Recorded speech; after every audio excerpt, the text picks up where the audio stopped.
Hi guys. Recently, I decided to update our mudroom. We had lockers in there previously, but they were just too small and we needed bigger lockers for our growing family. So I took the old lockers down and I replaced them with bigger lockers.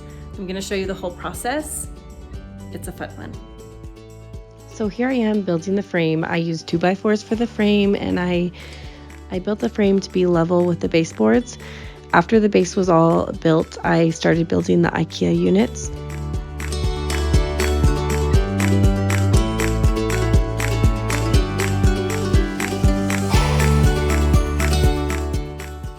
The Ikea units are really tall and very large, and so it did take me a while to figure out how to put them all together. But once I got the first one all put together, the rest of them were a lot easier.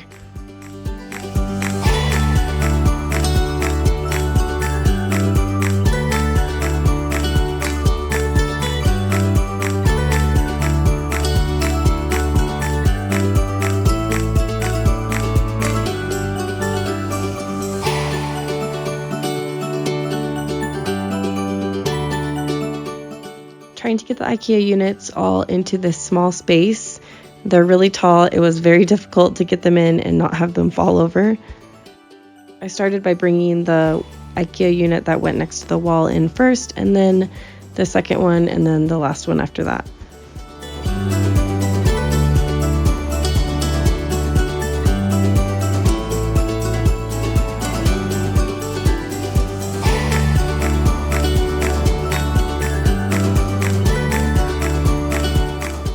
After the Ikea units were all installed, I had this empty space above the units that I needed to block off. To close it off, I screwed a piece of wood into the ceiling studs. I took that all the way around, and then I got a large piece of wood to cover the entire hole, and the wood that was on the ceiling is what I used to nail that piece of wood into. As you can see here, I am nailing the piece of wood into the Ikea units and into the piece of wood I put on the ceiling. So I wrapped that wood all the way around the top. That was closed off, and then I started filling in all of the holes on the Ikea units. This is not a necessary step, but I like the look of it better with all the holes filled, and so I just used spackle to fill all of the holes on these units. Once the spackle was dry, I came back and I wiped down and sanded all of the holes to make sure they were all flush. I also did some caulking. I filled in all the holes, and after that was done, I primed the whole thing. My favorite primer to use, especially for the slick Ikea units, is a Zinsser Bin oil-based primer. This just helps everything adhere well to the slick surface.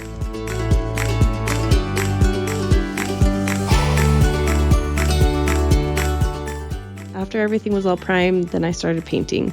I painted everything in a multi-surface acrylic in the color Iron Ore by Sherwin-Williams. When painting pieces of furniture like this, I like to use a foam roller. That just helps everything be more smooth if you're not spraying it with the paint. In case you're wondering where the light switch went, it is still in the same spot. I was going to move it, but I just haven't yet. So for now, it's just in the back of the locker, but eventually it will be moved to the side of the locker. After everything was painted and dried, then I added these mesh baskets for shoes. These are also from Ikea.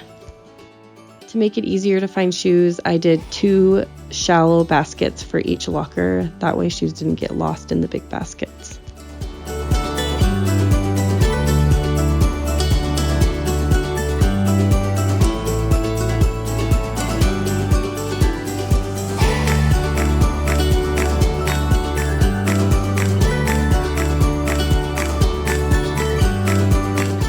I also added some hooks for coats and backpacks and some storage bins as well.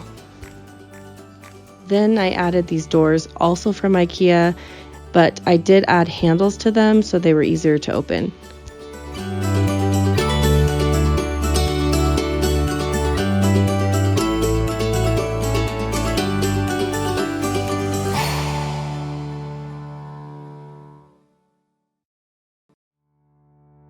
Here's the before, and here's the after. I love how this turned out. It's so perfect for this space.